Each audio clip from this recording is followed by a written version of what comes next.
Well, hello there, everyone. I guess I can do that. Yeah, I've never tried recording in the dark before, so we're going to see how this goes. This is going to be a little bit of an experiment. I'm looking at the screen to kind of see, like, if I just do this, yeah, but then you can't see me. That's no bueno. It's kind of cool. It kind of, there's an effect, you know, an atmosphere. It creates an atmosphere. That's what I'm doing. It's just cinematography, guys. That's all it is. So, yeah, I guess I'll have this light on. Just fine. I can still see the road, kind of. So, yeah, it is now 10:30 at night. It is Saturday night. I am just getting off work. Reasonably okay night tonight. Not great.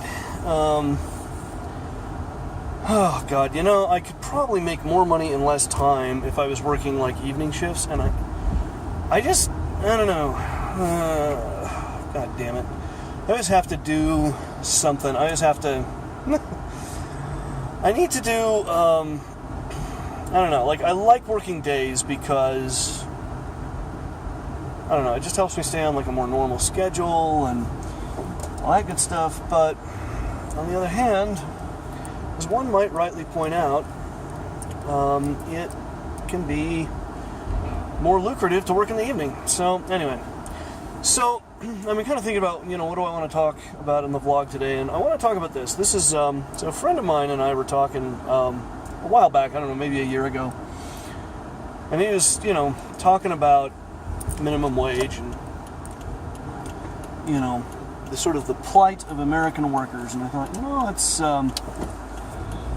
anyway, and he made this kind of interesting point. And his point was this: the harder you work, if you're an hourly employee and you're paid kind of near the bottom end of the spectrum, the harder you work, the less money you're actually making. And his point was this: say you make, and we'll just pick these numbers to make the math easy. Say you make $8 an hour. And I think this is exactly I can't remember the exact figures he used, but I think these were them, because it makes the math easy. So $8 an hour, that's what you make. And let's say that you're working some, you know, food service job like me, or like you know, work at McDonald's or Wendy's or Subway, or, you know, one of these jobs where, you know, if you have time to lean, you have time to clean. One of those kind of, so you're making $8 an hour. And let's say that when you first start, you can do 8 tasks in an hour. Just an average of 8 tasks. So you're really making $1 per task. But then you get really good at it, and then you can do 10 tasks in an hour, and now you're only making 80 cents per task. And I said, were we to look at this from this point of view, really, the harder I work, the less money I make, and so my goal should be to work as little as I can and be as unproductive as possible and make as much money as I can, right? Get the most amount of money for the least amount of work. And I kind of went, well, I guess I can see a certain logic to that. However, I think that's kind of the way a lot of people look at it, more or less. However, my contention is this. The more valuable you are to the company, the less likely you are to be fired, the less likely you are to be laid off. If I can demonstrate my value, because I can do 10 tasks in an hour, where this other person only doing 8 tasks in an hour, and I am therefore more valuable to the company, I am therefore more deserving of raises and promotions, I'm more deserving of more desirable hours, I should not be laid off. If I want to stand around and, you know, if every so often I want to just kind of take 10 and walk around or eat a slice of pizza or whatever, I should be allowed to do it because I'm more valuable. My work is more valuable than this other person's. So that was kind of my take on that. And I was thinking about this, who's right? I mean, I don't really know, because I think he would argue that, yeah, but they don't care. They're just trying to squeeze you for every drop, and they don't care if you're valuable or not. They're not going to they're not going to promote you. They're not going to give you a raise. They're not going to, they're not going to do anything that would try and help you. So you should not feel obligated to do anything that's going to help them. And I don't know. It's because that's a valid point. I think that's kind of what he would say about it. And it's kind of a hard point to argue. I mean, certainly, by and large, a lot of employers, I think the people I work for are not so much this way, but a lot of employers kind of are this way, that so what? We don't care if you work harder. You're not getting any more money. Screw that. You think you're getting a raise? No. What was it one of my other friends said? He was talking about, I just got a raise and a promotion. That's never happened before. Usually it's like, you want a raise? You're lucky you even have a job. And I'm yeah, that's kind of the plight that a lot of us are in.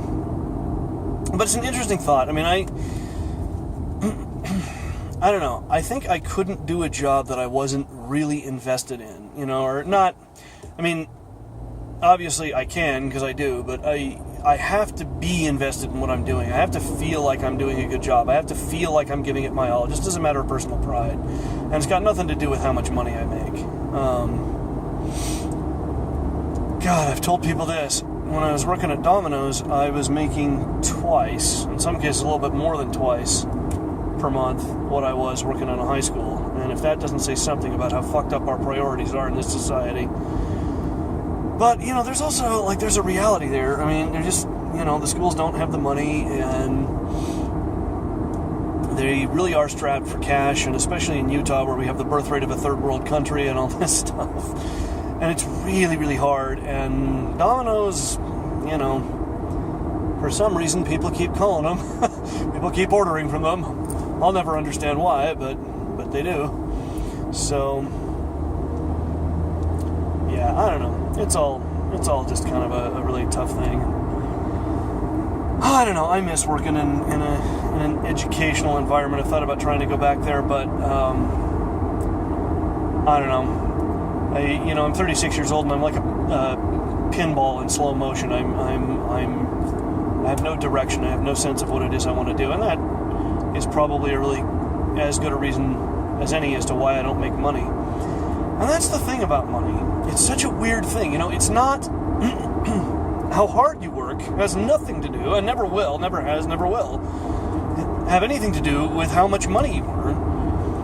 And how educated you are has nothing to do with how much money you earn. So what does? I don't know. What is the great secret to earning money? There are people who claim that they can tell you if you just buy their program on, you buy their box set of 4 CDs and they'll tell you how to get rich, and you can have it all for 4 easy payments of $99.95. Me? Yeah, I don't know how to get rich. I don't really, I think, have a really good grasp of how money works, and I don't think most people do. I think most people are just kind of trying to do what they're trying to do. They're trying to find ways to, they're trying to think about, well, what can I do? What skills do I have? And that's kind of a horrifying question to ask myself, because the answer is not very damn many.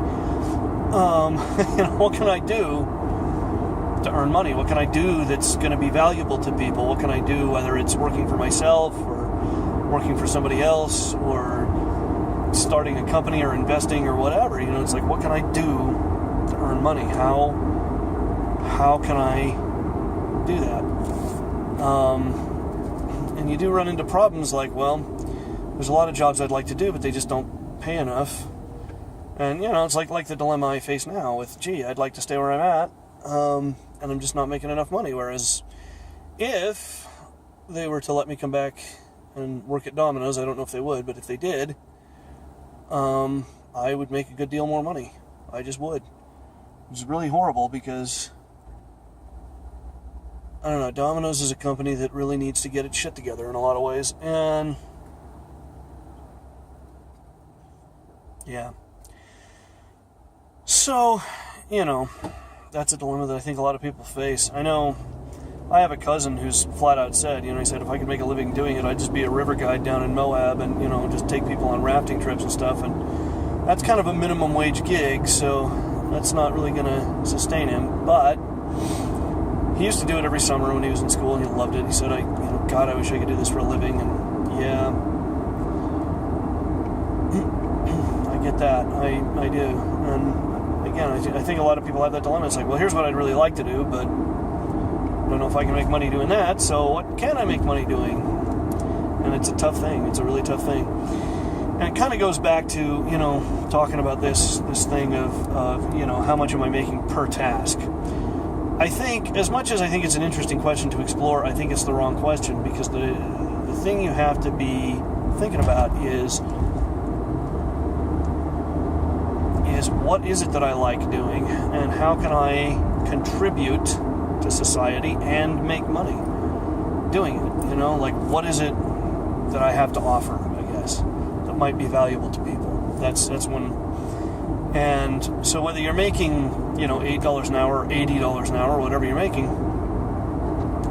that's the thing you got to be thinking about. And the good news is, at least in theory, I bitch about not having enough money and not having enough time, and it's true, I really don't have enough money and I really don't have enough time, and I think anybody watching this video probably doesn't have enough money and probably doesn't have enough time.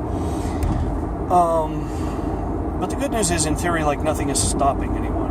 Nothing is stopping me from trying to explore interests, from trying to further my education, from trying to think about how I might earn money. And whether or not I'm earning enough money is not finally my boss's problem. I wish